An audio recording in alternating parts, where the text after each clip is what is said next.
Hi, today is Sunday the 14th, and this is the SPX outlook for the coming week.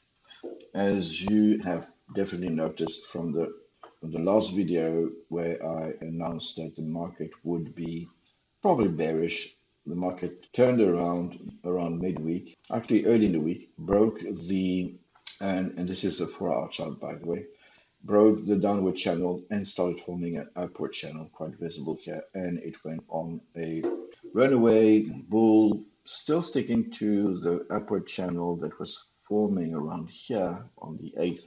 And now I think it was, yes, on the 11th, it tested all-time highs and it's aiming towards that again.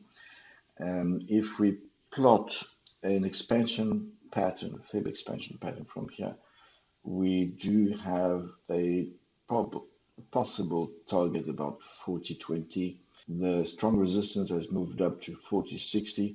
By the way, 40.20 is also a stall level. So if it gets there too fast, there's a chance that it will bump and stall and maybe even reverse without going to this strong attractor. If we look at SPX, we see that the volumes on Friday were not that great, only 4 billion. And if we look here on the price chart with volumes, the volumes are down. So this runaway market is not really going with a lot of steam. As you can see, when there's a correction, there's actually more money going out. So it looks like, and maybe I would invite you to check the COT, commitment traders indicator, because there's a chance that institutionals may be selling while retail traders are still buying. So this is not exactly a very broad rally, especially on Friday. Thursday was good across the board. All small caps, takes, everything was recovering.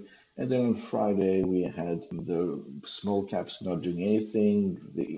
The Dow went up. The S&P was kind of flattish, and the techs got a bit of a beating. So we can't actually just be back into a rosy scenario, although it looks like with a huge amount of liquidities, that's where we're headed. In terms of correlation, the correlation is still good, 94%. VIX is actually now going towards its high quartile, 2069 is not that far, 1960. So, I mean, it looks like we may go back into a more normal, but having said that, I don't think we are quite out of the woods just yet. So I don't see the market going back into VIX below 20. Okay, so now let's go back to the chart. Of course, if you look at this, it looks like we have pivot that was tested on Friday. So this is also a bullish sign.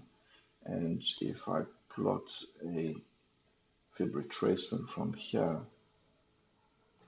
as you can see, this is also the bullish resilience. So yes, momentum is still quite bullish, and I wouldn't be surprised if the market tests and even penetrates all-time highs again. Would that generate a lot of short squeezes?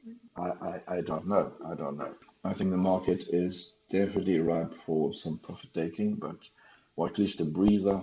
But we can't ignore the fact that pivot generally gives us an indication where the market is more comfortable. Of course, there can be excursions like here, where I mean it was a little bit weird to see the market going above the strong resistance again and again. Then it was finally rejected. But generally, when it chooses a range, resistance to pivot or pivot to support, it stays there for a while. At this point, it is not clear whether it cannot test it again and maybe go to the lower part. But let's take that in this upward channel, the market will probably stay in this range from pivot 3904 to 4060. So this is unfortunately for me, but I'm sure some of you are bullish. So this is a bullish market we have to consider. Over the longer run on the daily chart, even though the lines do not plot properly, this is still a strong resistance, believe it or not. And it was tested, and now so shall we see a double top? I don't know. Last week I thought that maybe we'd have that shoulder ahead and another shoulder, but definitely not. Market is at least short-term bullish here as well. Just waiting for this line to maybe move higher, which would be, and if I go for No, it doesn't move at all. So whatever calculation, it's still the same. So I would say go with the flow. The market will also be bullish here for a while. Now for tomorrow, Monday, if we look at this 1 hour chart, I mean the channels are quite clear here, and of course there will be a test of the all-time highs. Maybe it will try and follow this channel again. We will see. There's no real upper limit right here. I mean, the limit would be, of course, a third degree resistance here on 39.83, but I would say 4,000, of course, it's a psychological level, and a little bit higher could be reached sometime during the week. I was wrong last week with the channels reversing, so of course I can be wrong again. And if I'm wrong, it means that the market would test the channel lows, the pivot, and then we possibly go for a deeper retracement. The first one being 38.70, more or less this wave here, and then there would be probably a more resistance, a better resistance area between 38.10 and 38.40. So no outright reversal, but this pivot line will definitely, in case the bulls come out of steam, it will be a test for the selling pressure. Okay, that is it for now. The next video will be on the current trades. All trades are doing okay, except for my hedge trade. My VXX is losing a bit of money right now. Okay, thank you for watching, and bye for now.